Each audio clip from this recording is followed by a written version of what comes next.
We reject the ideology of globalism, and we embrace the doctrine of patriotism. Not only will this tax plan pay for itself, but it will pay down debt. There are moral and legal obligation questions that I think we'll have to wrestle with as a society. When we as people go wobbly on the truth, we go wobbly on America. All you have to do is look at the numbers, look at what we've done. And this is all in the beginning. From 100.9 FM WXIR, this is Evidence of Design, and I'm your host, Jason Taylor. Evidence of Design is a live talk show about the political economy. We critique income and wealth inequality and support democratic values. Thank you for listening, and welcome. Good morning, everyone. You're listening to 100.9 FM WXIR in Rochester, and this is Evidence of Design. I'm your host, Jason Taylor, and joined by my good friends and co-hosts, Matt Treadwell. Good morning. And Mary Lawrence. Good morning. We are very glad for you to join us on this Saturday, January 18th, 2020. We are live for you today if that is your date, and we would love to hear from you throughout the show. On today's show, we will be talking about the USMCA. That is the new trade agreement between the U.S., Mexico, and Canada. It is the replacement for NAFTA, the North American Free Trade Agreement. Now, don't get too excited when we're talking about trade agreements. We will promise to make this fun. And also, it's rather important, I think, this discussion to figure out what's in this new trade agreement. How does it affect you? How does it affect me? And, because trade agreements were a big part of the 2016 election, a lot of people got sort of bothered by the fact that we're kind of getting ripped off on global trade agreements and things of that nature. So we're going to break that down today and investigate what is in the USMCA. However, full disclosure, this is a very complicated and complex topic, and I have way more questions than I have answers. Mary, Matt, I'm sure you're on the same boat as me. Yep. And so way more questions than answers in this, and like a big purpose of Evidence of Design is for us to have these complicated and complex discussions and kind of like figure it out ourselves, right? Because there's no one clear answer out there, and so we'd love to hear from you with your questions throughout the hour on the USMCA. And you can participate in a number of ways. First and foremost is by giving us a call, 585-219-8889. Again, that's 585-219-8889. We're live from you in the studio. You can also email us at radioeod@gmail.com, and you can tweet us, radioeod, and on Facebook, Radio EOD. All of those ways, we'd love to hear from you throughout the hour as we talk about the USMCA. Matt, are we ready to take it away? We are. Let's do it. Return the Gift by Gang of Four.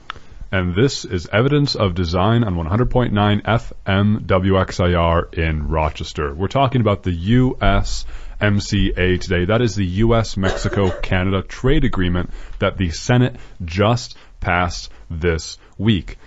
That is the new updated NAFTA, the North American Free Trade Agreement, the big trilateral trade agreement between, of course, the U.S., Mexico, and Canada that we have been kind of living under since 1993. So we're talking about that new trade agreement today. Now, we should probably say, so the Senate passed the USMCA today. It is a very large bill. It's like over 1,000 pages, and it has everything to do with goods and services passing between the borders between U.S., Mexico, and Canada. It also covers intellectual property. It covers electronic communication. It covers litigation between companies and goods and service being transferred. It covers tariffs and duties. A lot of stuff in this agreement that is very long and kind of dry if you until you get into it, until you kind of know what's going on. We sort of joke on the show that we always research the most exciting things, like staying up Friday nights reading about intellectual property law and reading 1,800 pages of the USMCA. I didn't do that. I was just going to say, did you read 1,800 pages of the USMCA? I read like 20 of them. All right, that's pretty good. I read like the first page of each of the subsections, and I didn't even get to all of them because there's like 40. But, oh my goodness. Yeah, so if you like Google USMCA, you'll be brought to the government's webpage for trade. Robert Lighthizer the secretary for trade, and the full text for the USMCA is there. So the U.S. Senate just this week voted 89-10 to approve the USMCA. The House of Representatives voted in December of last year to approve it. And now, of course, it goes to Trump to sign it. And Trump is expected to sign it into law. With a trilateral trade agreement, though, if you remember from history class, that in order to get like multilateral treaties and whatnot approved, you don't just have to have like the executive branches sign it, right? So the USMCA was signed on by all three countries in November of 2018, but you have to have the domestic governments approve them. That's called ratifying the treaty. So we are close to ratifying the USMCA once Trump signs it. If he does, then we will have ratified. That means the U.S. is officially on board. Mexico has already ratified the treaty, and Canada is waiting on us to ratify it before they do. Other treaties that have been ratified and we've been taken out of course, is the Iran nuclear deal and the Paris Climate Accord. So though we've ratified those in the past, governments have the power to sort of pull us out depending on administrative needs. And Trump, of course, has pulled us out of those things. Speaking of Trump, he called NAFTA. So kind of let's go into the history of NAFTA. So NAFTA, again, was signed in 1993. That's the year that all of the hosts of this show were born. So our entire life we've been sort of living under the dictatorship of NAFTA for trilateral trade agreements as they were in North America. And that's kind of a big deal because for countries to be able to, the purpose of these trade agreements is to have as little barriers to trade as possible between their signatories. So with NAFTA, it was the first time that North America, as sort of a continental bloc, entered into a free trading agreement. And that meant, yes, we have hard political borders between our countries, and sometimes they get harder, as we're going through the immigration debate now. But we try to sort of soften the economic barriers. That's kind of the whole point of the EU and so on and so forth. So NAFTA, trilateral trade agreements, U.S., Canada, Mexico, removing barriers to trade in a nutshell. However, when NAFTA was passed, it was in the Bill Clinton administration, and it was actually split on not just ideologically, like it's not just Democrats voted for it and Republicans didn't, or vice versa, but within the parties it was split. You had both Democrats and Republicans voting for and against. So it was very interesting. It was like a 61 to 30-something vote, so it was not really as heavily passed as the USMCA was in the Senate, which just passed this week 89-10. You had I'm sorry? Unheard of. Yeah, you had many senators who voted against NAFTA way back in 93 who now voted for the USMCA. And you still had a few who voted against both, and we'll talk about who those individuals are, and we'll get to hear from them why they oppose the USMCA. But it's very interesting that this trade agreement is getting pretty much overwhelming bipartisan support, which is not something, of course, common in our, at least federal government today, let alone any other form of government. And especially with the controversy surrounding trade agreements from the 2016 election I mentioned, this is particularly noteworthy because you had both candidates like Donald Trump who sort of excoriated trade deals. He called NAFTA the worst trade deal in the history ever, as he has such a rich vocabulary to critique things. That's sort of, his critique of it, worst trade deal ever. But you also had folks on the other side like Bernie Sanders, who was also saying things like TPP, the Trans-Pacific Partnership, and things like NAFTA are poor trade deals, and they've really hurt American workers. So it's very interesting to see that in 2016, that both sides were kind of critiquing it. But, so the purpose of our show today is to kind of delve into that. How come both sides are critiquing something so complex as a trade deal? What's included, and what does that mean for us? So that's kind of our roadmap, and we'll give it a shot. So, with the USMCA that was passed this week by the Senate, it's worth noting, again, charting that history, that when the U.S., Mexico, and Canada went back to the drawing board to renegotiate NAFTA, and that happened because Donald Trump was threatening to get the U.S. out of NAFTA, and business folks and folks were rather worried about that because that would disrupt trillions of dollars of trade. These three countries went back to the drawing board with NAFTA and try to figure out what can we do to make all sides happy. It's also worth noting that NAFTA was signed in 1993 before like modern computing and e-commerce and so on and so forth. So although 1993 might not seem like a long time ago, our economy has changed rather significantly since then, what with digitization and financialization and automation. And so there was also, I think, some perhaps genuine need, one could argue, to have an update to the trade agreement. Yeah, I certainly think in that case it makes sense to update after almost 30 years of having the same trade deal. And like you said, you know, the kinds of trade and the kind of selling has changed drastically, even in the last 10 years, I would say. Mm-hmm. So it makes sense to revisit. Certainly. So U.S., Mexico, Canada kind of revisited NAFTA. They revamped it in 2018 and signed on to the New Deal. And then the House of Representatives, which, again, major election in 2018, became controlled by Democrats. So it put a check on Trump's power in the government.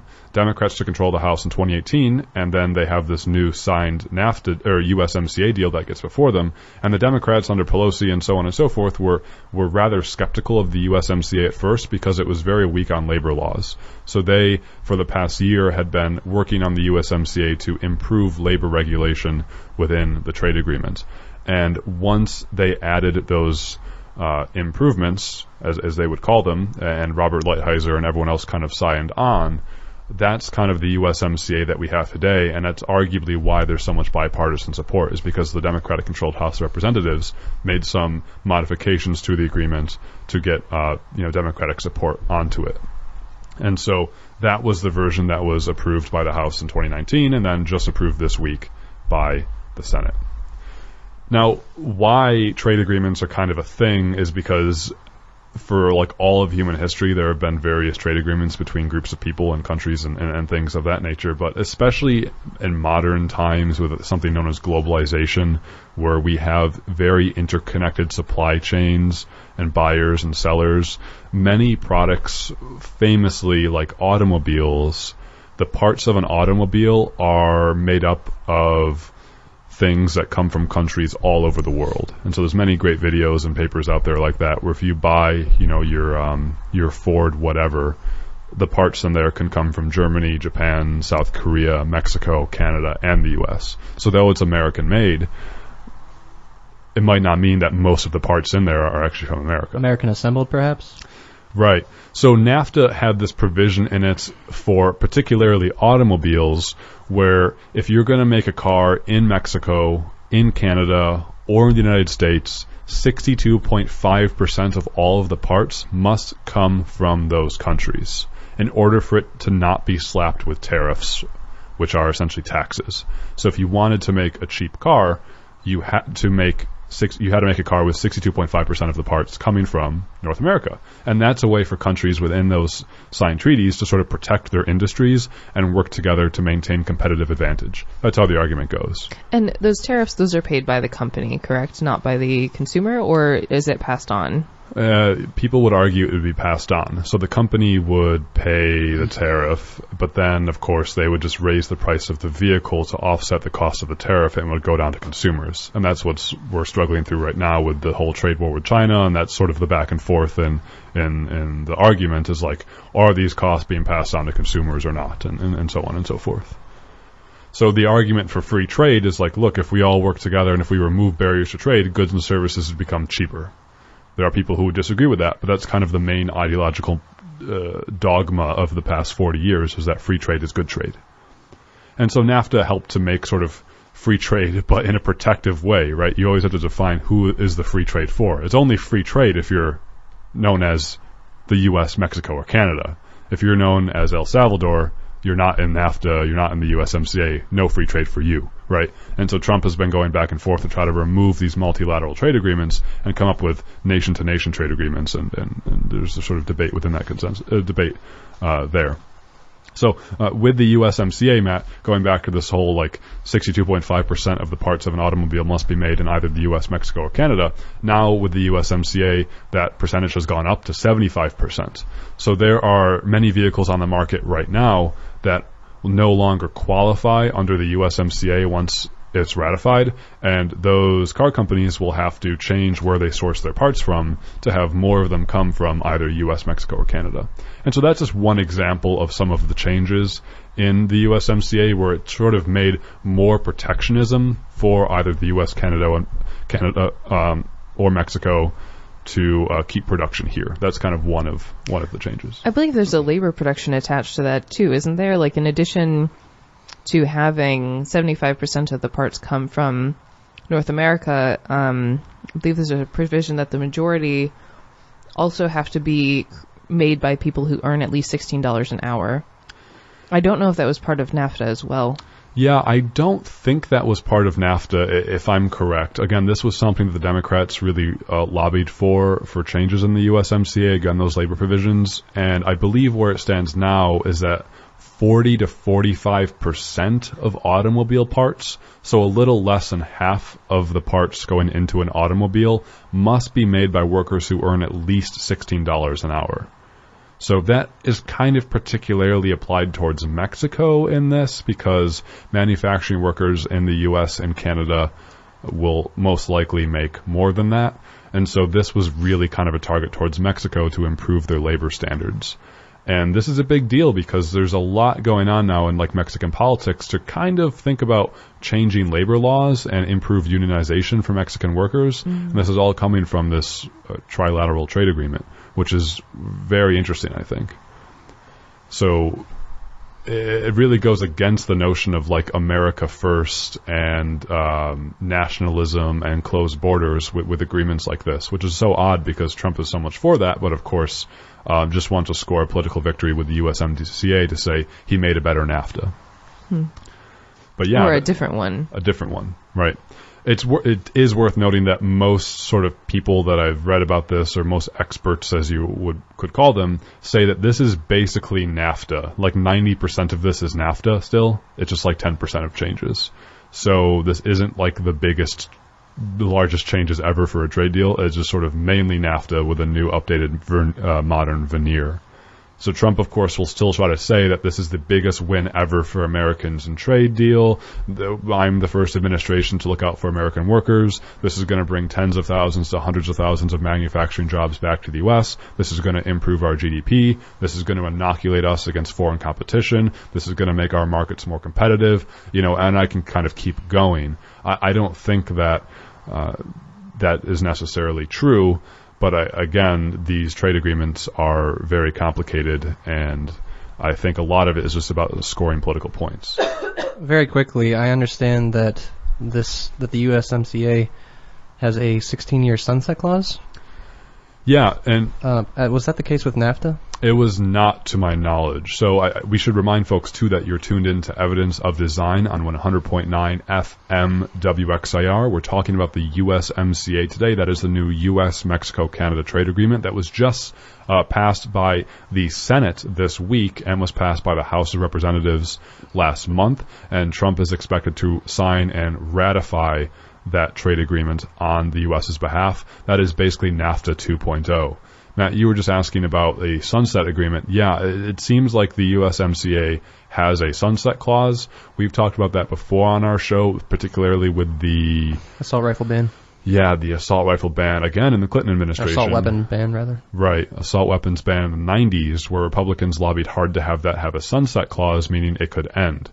We've also talked about it more recently with the 2017 Tax Cuts and Jobs Act. The Republicans, again, major tax cuts. They have a sunset provision on tax cuts for the middle class, but they don't have a sunset provision on corporate tax cuts. So corporate tax cuts are now the law of the land, but of course the tax cuts for like the middle class, so to speak, will expire. So that's just a way for politicians to add in sunset provisions on things to stop the changes from happening if they don't want to continue happening. So Yikes. Yes, there is a sunset clause on the USMCA. It's 16 years, which means in 2036 we'll have to sort of do, I don't know a better acronym than USMCA. We'll have to see where we're at then.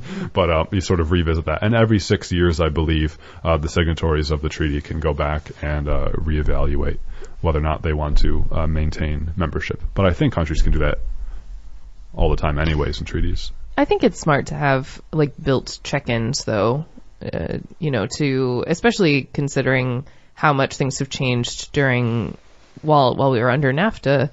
I don't know if that governments necessarily had looked at things at the same time. So having like a built-in checkpoint where they all are like, okay, are we still on board? Are there things we want to change? I think that's probably a good idea. Mm-hmm. Yeah, I agree. It's just for something as large as this, it's a good idea to have everyone come back to the drawing table, I think, more often. And read all 1,800 pages, Right. together out loud. It would probably take those 6 years.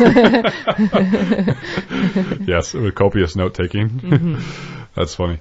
So we should probably cover the rest of the major provisions from, well, I shouldn't say that, no. So I don't know all the major provisions of the USMCA. This is only a cursory review. We've already gone through a few of them. One is the sunset clause that we just talked about. That is different than NAFTA. The other is sort of changes in the country of origin. So we mentioned that automobiles now must have 75% of their parts produced in either the US, Mexico, or Canada to qualify for no tariffs. That's up from 62.5% from NAFTA. We also talked a little bit about changes in labor provisions, meaning, just for example, that for automobiles, less than half of the parts from automobiles now must be made by workers who earn at least $16 an hour. That's mainly talking about Mexico. There are other changes, too, where Canada will be relaxing restrictions on their dairy market. So this had been in the news for several years, where Canada has sort of perhaps notoriously subsidized their dairy market. For a number of reasons, dairy producers in Canada have needed those government support. A subsidy is government help. It's like a handout from the government. So the dairy farmers in Canada have needed the government subsidies to remain competitive, and the U.S. has been very angry at that because the U.S. Dairy producers want to be able to sell more dairy products in Canada, but Canada has said we will not allow so many dairy products to come into Canada because we want Canadians and others to buy Canadian dairy products. And so it is the effort by the Canadian government to protect their dairy farmers by having people buy more dairy products from Canadian dairy farmers. Isn't talking about trade fund. So that's something that Trump supporters should be able to sympathize with. How so? Keeping it local. Yes. I think actually, though, that just like to think about what Canada can, like, has the ability to produce, I think that having, well, for one thing, I think that the U.S. government also subsidizes dairy farms in the United States, partially because we can't afford to buy milk at $5 a gallon all the time, and so it's a way for us to keep prices lower. But in Canada, a lot of Canada is much colder, which goes without saying, but I'm going to say it anyway.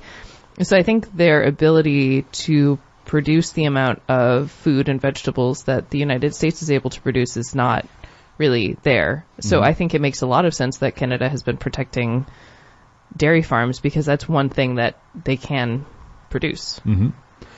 Mary, you're spot on, and that's the awkward thing I find talking about trade, where it's like, wait a second, these people are just trying to like make a living doing something, right? Yeah. And why are we saying that they're not allowed to do that? You're totally right, Mary, that the U.S. government heavily subsidizes our farmers, right? The farm bill, the one that includes SNAP, but was so contentiously debated because the Trump administration wanted to increase work requirements on SNAP recipients. But, the farm bill is all about, well, it's mainly SNAP, but it's also nominally called the Farm Bill because it's about subsidies to farmers. There's a reason why we can go to the grocery store and buy bananas for $1 or milk for $2 or eggs for $1. It's because it's subsidized by the government. And so where people can get into an argument between, wait a second, Canada is too heavily subsidizing its dairy market, and then Canada can say right back, well, you subsidize your dairy market, U.S. It's very interesting. I don't have an answer, and I'm not sure who does, and where to draw that line. Well, I think that actually is where the America First comes in. It's like, well, you subsidize and we subsidize, but we want our farmers to do better than your farmers, regardless. Right. I come from dairy country in very close to Canada in the United States, and a lot of, we had neighbors and friends who are dairy farmers and who are struggling because the subsidies don't cover enough. And so I could see where the government would say, these people are struggling. We want our farmers to be doing better. Mm-hmm. And in that case, it is at the expense of Canadian dairy farmers. But our country, the United States government would argue, America first. We need to take care of the people in this country. Right. So it might be where that comes in. Yeah, and there's always an argument you can make where, like, you want your side to win, right? Like, of course we want American dairy farmers to win over than Canadian dairy farmers because they're American. But I think it's like a lot more complicated than that. And if I can try to give an example, there's an economist known as David Ricardo. I think he was in like the 1700s or something. But he kind of popularized the idea known as the theory of competitive or comparative advantage. I'm sort of forgetting now. But the whole idea behind Ricardo, who was a free trade advocate, was that companies should only produce what they are naturally good at. So companies should only produce things that they can do very efficiently, effectively, at a high quality, and for a low cost. If countries cannot produce things that way, they shouldn't produce it. And therefore, it is natural that northern, western, industrialized countries produce expensive manufactured products like warplanes and computing chips and automobiles and so on and so forth. And it is natural that countries in the global south, let's say, or the pejorative that I don't really agree with, the third world countries, produce things like rubber and textiles and bananas and mangoes and things like that. So where I'm going with this is, like, there are people who would argue that countries should only be producing what they're naturally good at, but I would critique that by saying, what does natural mean? Where do you start your history by saying what is natural? So of course, I think that Ricardo, being a sort of a white, Western colonialist, imperialist, perhaps. I don't remember his history enough to critique him that way. Yeah. I'm not sure. He of course has more ideas than what I'm just saying, but sure. I think that it's sort of too easy to say that we should all just do what we're naturally good at, because there's a reason why countries right now are so-called naturally good at doing some things. The U.S. And why they would want to keep it that way. And why they would want to keep it that way, precisely. So, if Canada wants its dairy farmers to, like, live productive lives free from poverty, I think that it's okay for Canada to do what it needs to do to ensure that happens. And same for the U.S. and same for other countries who kind of don't have the industry or the labor markets or the social and cultural capital like we do today. Like, I think it's fine for them to try to, like, make their living standards better. But this is the problem with global capitalism, is that it's very competitive, and it's hard for me to imagine situations where, like, everyone wins. Well, that's because it's a system based on exploitation. I would agree with you, Matt. Yeah, politically, I would agree with you that, like, for global capitalism to thrive, you must have losers. You must have people who are stuck producing cheap goods. You must have cheap consumers and exploitable labor and exploitable environmental standards. I would agree with you on that. I'm sure many people do disagree, but yeah, that's where I would go. Well, I'm curious if we could bring it back to the automobile stipulation that this USMCA trade agreement entails. The idea that automobiles must now contain at least, or be made up of 75% of parts that were produced in the U.S., Mexico, or Canada. Is that not, in some ways, I know at least, well, I shouldn't say that, but is that not at least a strike against the sort of acquisition or use of foreign-made parts that were probably produced in factories with poor working conditions at very low pay, what I would call probably exploitative labor? I think you could look at it, well, I think that's how I want to read it. Right. The other way that one could look at that, which we came across last night researching this, is that it could, on the other hand, be an incentive for companies to outsource. Because if it's too difficult and too expensive for them to build a car with 75% materials made in North America, because that is going to be more expensive production-wise, then it may be more quote-unquote worth it to outsource and just pay the tariff. So this, it could go kind of either way depending on the ethics of the company, most likely. Yeah, companies will always find a way to do whatever they find most profitable, right? Yeah. That's not in the interest of governments. Governments should do whatever they find in their interest to do what's best for their people, their constituencies, but that's not the way for companies.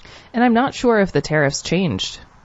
I don't know if with that the tariffs also were raised, unfortunately, because that's, that may be a way to incentivize, keeping things, say, we're going to make it more difficult and more expensive for you to build here, but we're also going to incentivize you to do that. I don't know if there's still an incentive to do that. Mm-hmm. And also, Matt, to your point, I can't really trace the geographic sort of biology or history of an automobile's parts, although there are things out there that you can look up that do trace that. But I would imagine that most of the parts for automobiles are, again, coming from, well, at some point they're always coming from everywhere, right? If you're going to make a part for an automobile, you need rubber, and that typically comes from poorer countries. But, actual manufactured parts from automobile are probably already coming from places like Germany or Japan or South Korea, which typically have better labor standards. But again, those places are always getting the parts from other places too. Raw materials coming from mines and ores and things are usually coming from countries that are victim to, I think, exploitative capitalist practices in general, So it is quite complex. To highlight just two more major provisions from the USMCA, though, we've talked about the country of origin changes for automobiles. We've talked a little bit about labor provisions. Again, we're skimming the surface on all of this stuff. We talked about U.S. farmers getting increased access to Canadian dairy markets. We also, just for a fun note, that the USMCA kind of codifies copyright terms for all three countries, the U.S., Mexico, and Canada. So on 2 episodes ago, we had a guest on and we were talking about copyright protections, and we were talking about how nowadays copyright protections in the U.S. extend for the life of the author plus 70 years. So that could potentially be, like 170 years or once you create something, let's say 130 years if you create something that you have copyright protections on that so long after you're kind of passed away. Just for a fun note, the USMCA seems to codify that same copyright protection for both Mexico and Canada, which I think had more lax copyright laws. And we were on the show kind of critiquing that, the length of copyright protections, that we think it should be shorter, but in fact the USMCA makes it that much longer for all three countries. And very lastly, to quickly skim over, another major provision is that the USMCA is supposed to limit what's known as investor-state dispute settlements. So I had never heard of this before, but basically the idea was that in NAFTA, there was a provision for private companies and their lawyers to sue countries for what they would call discriminatory practices. So these companies could argue, they could sue, let's say there's a company in the U.S. that makes a product, and they try to sell that product in Canada, but Canada says, no, we will not allow your product to be sold here in Canada because it doesn't meet our environmental standards. Well, through something known as the investor-state dispute settlement, this company and this private company and its private lawyers could sue Canada to say that this is discriminating against their business practices. Because of things like NAFTA and the free trade agreements, you must allow this good to be sold in your country. So the USMCA is actually limiting these investor-state dispute settlements, which I think is a good thing, because now what this means is that private companies and lawyers and whatnot, if they want to sell a product in another country, they have to go through that country. They now mainly have to go through that country's domestic political court system. So they can't bypass it with some international high-powered lawyer money system. They have to go through the country's court system itself. This is very complicated. I don't fully understand it, but I at least like the idea that it's limiting the notion for companies to sort of cheat the system by saying, I don't care about your environmental regulations. We should still be able to sell our goods there because free trade, something like that. Freedom. Yes. So that is sort of the worst cursory overview of major provisions in the USMCA. I think now we should turn our attention to a few points of view for senators who did not vote for the USMCA. So again, we mentioned that this week the USMCA passed the Senate 89-10. Who were those 10 folks who voted against the USMCA? Who was the one who didn't vote? I forgot his name. He's a gentleman from, I think, Idaho or Iowa. He has a family medical emergency, so he's not. So it wasn't like He wasn't present. Right. Oh, not okay. present. I was thinking it was like abstaining from voting for a reason. Yeah. But, okay. Never mind. Some medical emergency. Both of our senators. Yes. So probably should quickly remind folks, too, that you're listening to Evidence of Design on 100.9 FM WXIR in Rochester. We're talking about the USMCA today. That's the U.S.-Mexico-Canada Trade Agreement. And you're welcome to give us a call at 585-219-8889. Again, that's 585-219-8889. Matt, you just mentioned that, both senators from New York did not vote for the USMCA. So that, of course, is Chuck Schumer, who's actually the Senate Minority Leader, and also Kirsten Gillibrand. We also saw no votes from none other than Senator Bernie Sanders, also from Cory Booker, who was running for president, Kamala Harris, who was running for president. Saw no vote from Ed Markey. He's a senator, and he's sort of, I guess you could say that he's known for being an original supporter of the Green New Deal with Alexandria Ocasio-Cortez of the House of Reps. We also saw no votes from Sheldon Whitehouse, Jack Reed, Brian Schatz, not sure how to pronounce his last name. Schatz, maybe? So there were 9 Democrats who voted no. Both senators from New York and both senators from Rhode Island voted no. And then the one Republican who voted no, Pat Toomey, representing from Pennsylvania, voting no on the USMCA because he is in the wrong time period, man. Pat Toomey is in Trump Republican land now. He is no longer in normal conservative Reagan, whatever you want to call normal Republican land. He's like, the USMCA is not a free trade agreement. This trade agreement actually increases barriers to trade. And I should be making fun of Pat Toomey, but it's just so funny that we're in such a different political climate now where we have a Republican senator voting no on a free trade agreement because he said it's not free trade enough. And he actually critiques the Trump administration on this. Very interesting. We will actually hear from him in a moment. But let's now, Matt, if you don't mind, let's just sample a few of the senators' reasons for not voting no, or for voting no on the USMCA. We're first going to hear from Sheldon Whitehouse. He's a Democrat from Rhode Island, and we're going to hear about a minute clip from what he said on January 7th in the Senate Finance Committee and why he's going to vote no on the USMCA. The USMCA does not even mention climate change. That name, that word, that phrase does not even appear. The question for me is, does this agreement work toward protecting us from warming above 1.5 degrees centigrade, or does it not? And in my view, it does not. We have never had CO2 levels on this planet at the levels we see now in the entire history of our human species. It breaks my heart to see Congress sleepwalking into catastrophe on carbon emissions. And it angers my heart to see the fossil fuel industry still so deliberately incapacitating us from taking necessary action. So, for these reasons, sadly, I will vote no. So that was Democrat Sheldon Whitehouse, senator from Rhode Island, explaining his no vote in the Senate Finance Committee earlier this year on the USMCA. And the biggest reason for his no vote is, of course, what he just said, climate change. Sleepwalking into catastrophe. Well said. That sounds like a early 2000s, like, Fueled by Ramen punk band album release. It kind of does, actually. Yeah. I would listen to it. Yeah. Sheldon? Any luck? So a lot of senators who came out against the USMCA cited climate change. Chuck Schumer cited climate change. Kirsten Gillibrand cited climate change, and many more. This is very, very interesting, I find. Let's go into it in just a second.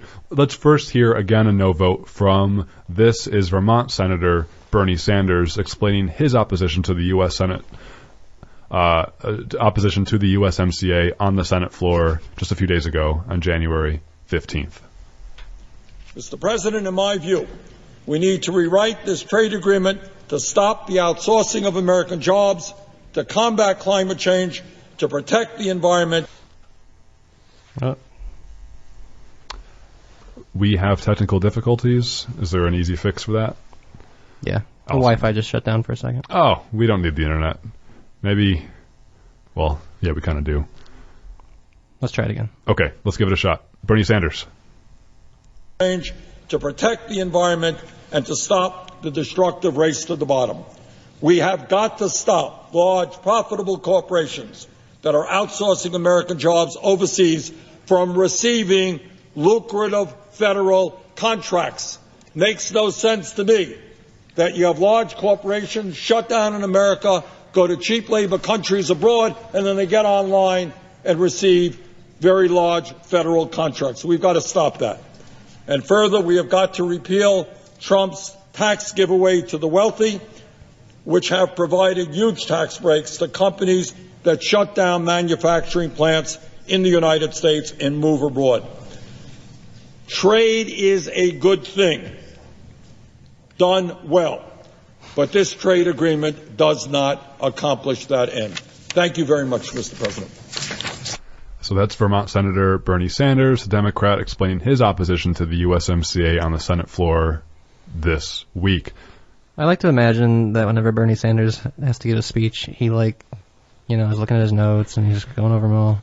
And then when it's time for him to walk up, he just throws them behind him and is like, I'm going to wing this. Been saying the same points for 40 years, He man. just speaks so simply. Yeah, he does. But it's nice. Yeah. Yeah, so Sanders, of course, is approaching the USMCA saying, look, it doesn't do enough for the environment. It still does not do enough to protect our workers. Companies are still going to outsource our jobs. Companies are still being incentivized to outsource our jobs by receiving things such as federal contracts and tax breaks to get jobs out of America when we should be holding them accountable to keeping jobs here. I have a question. Just listening to this testimony and also the notes that you guys have prepared for today. Is the reason why this bill was able to garner so much support because it accomplishes in reality so little? Like it's almost innocuous in a sense? What a nice question. I have no idea. Yeah. So I am wary. I was very wary of doing a show on the USMCA because I know so little about it. And I think like my purpose of doing a show on this today and why listeners, if you're out there, wherever you are, like just like what you're, I'm hoping that you have big questions too, because I personally am a citizen of this country frustrated by a lack of knowledge about trade agreements.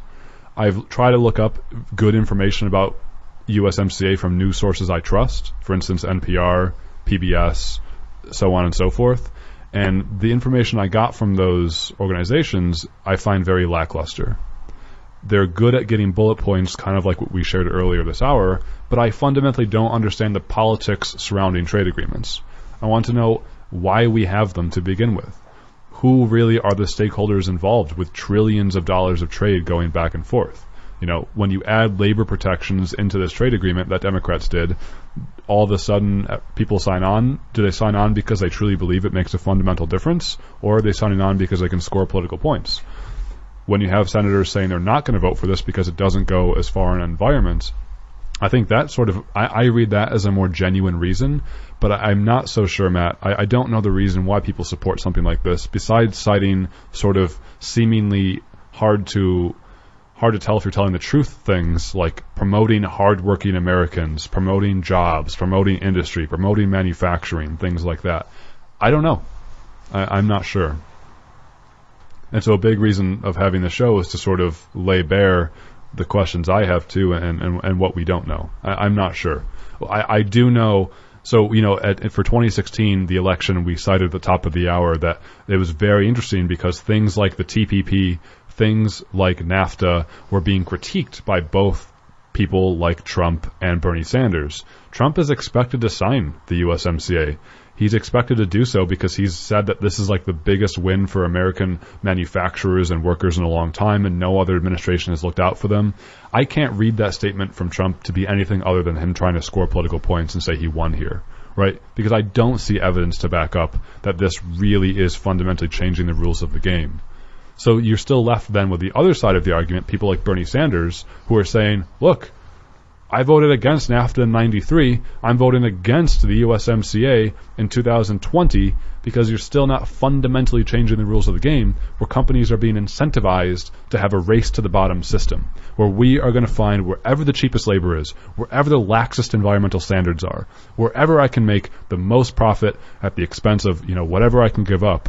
And Sanders is trying to critique that larger system and say the USMCA doesn't change that. Workers are still being left behind. And so, I think there's a lot of interest there for me. I'm not sure where the truth kind of lands, though. I don't know if both of you have any other thoughts on that. Well, just from what we've seen, it seems like there are, standards that are set up in the USMCA. I just want to sing YMCA every single time I hear that. I keep thinking of that Killer song. Oh my goodness. USDA certified. Certified lean.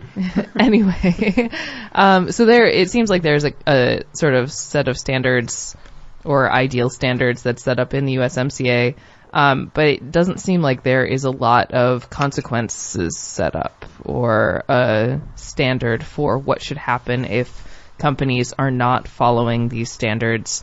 From what I understand, it just seems like they're going to it's okay, if you don't follow the standards, you get hit with a 2% tariff or something, which again, it may not be enough to incentivize people to stay and build things here.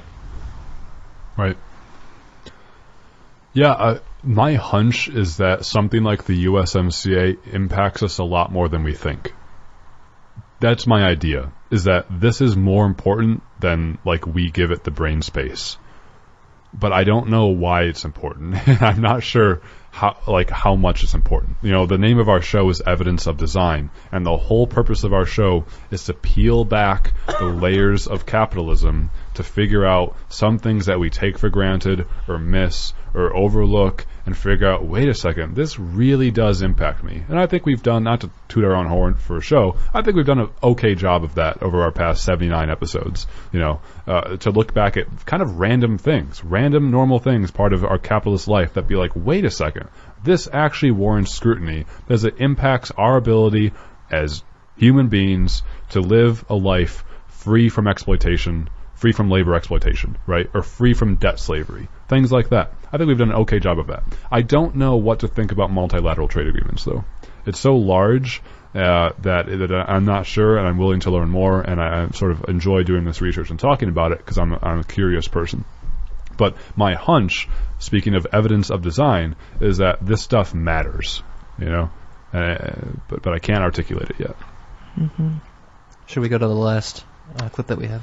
Yeah, so let's now hear from Pat Toomey. He's a Republican senator from Pennsylvania. Again, he is the only Republican to vote against the USMCA. We're going to hear from him speaking in the Senate Finance Committee, where we also heard Sheldon Whitehouse speak, and this is him speaking on January 7th.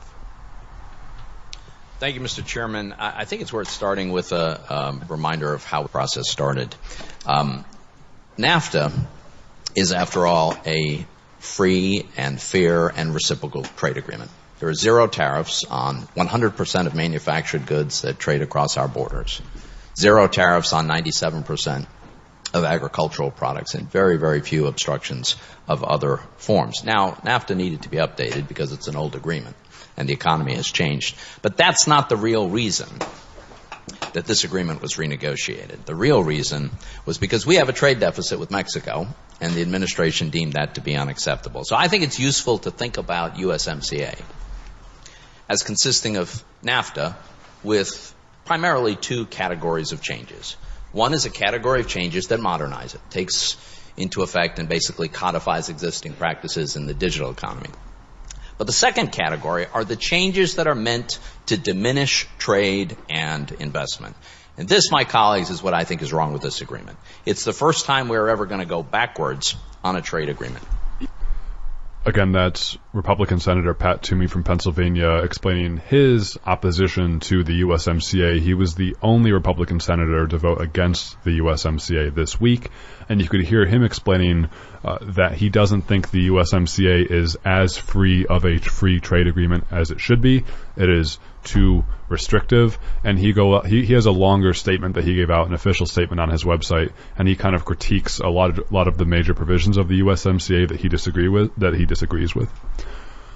It looks like we have a caller now that we'd love to take on 100.9 FM WXIR. This is Evidence of Design, and hello, you are on the air.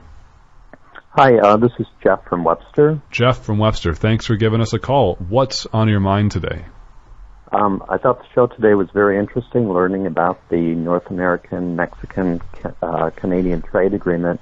I just want to comment, though, that the day before, the Trump administration and China signed the start of a trade agreement, or at least backing off on more tariffs. However, none of the provisions in the China and U.S.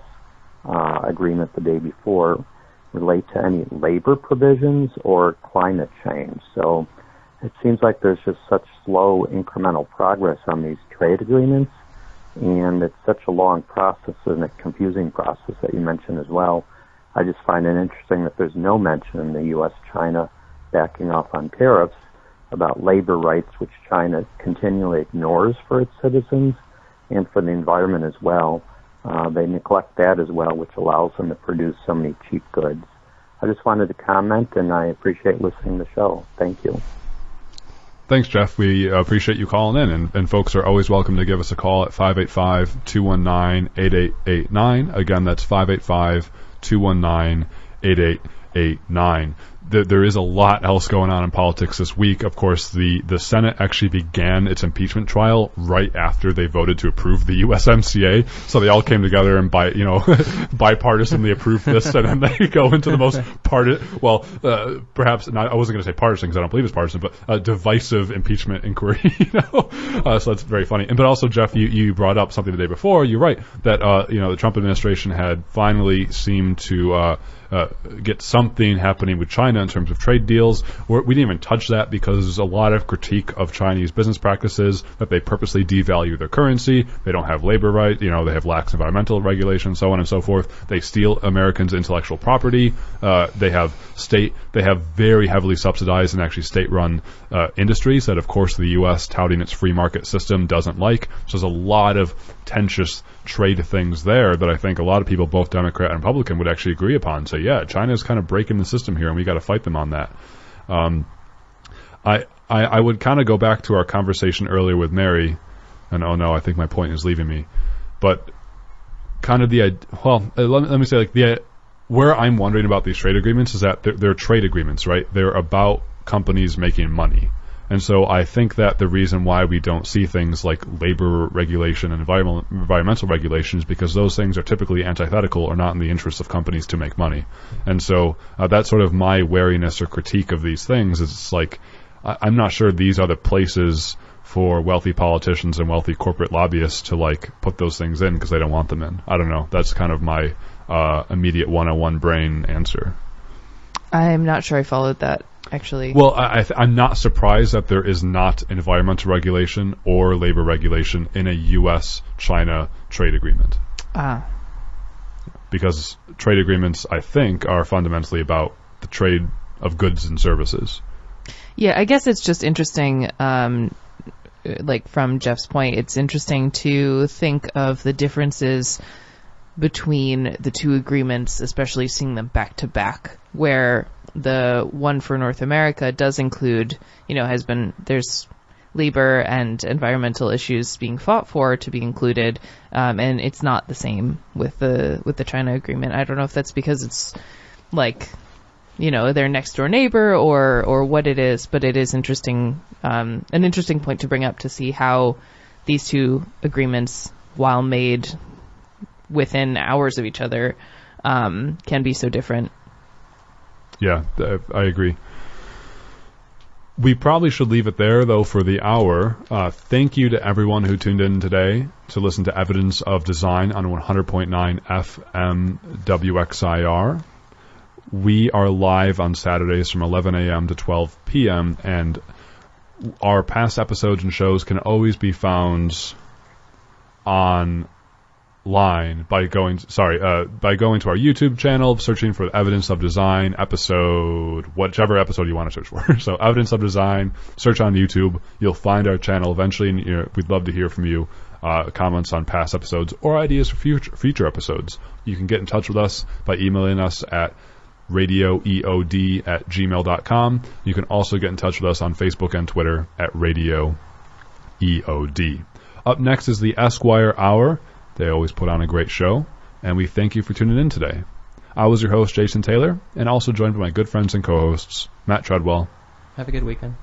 And Mary Lawrence. Have a good one. Until next time, be well, be safe, take care, and bye-bye.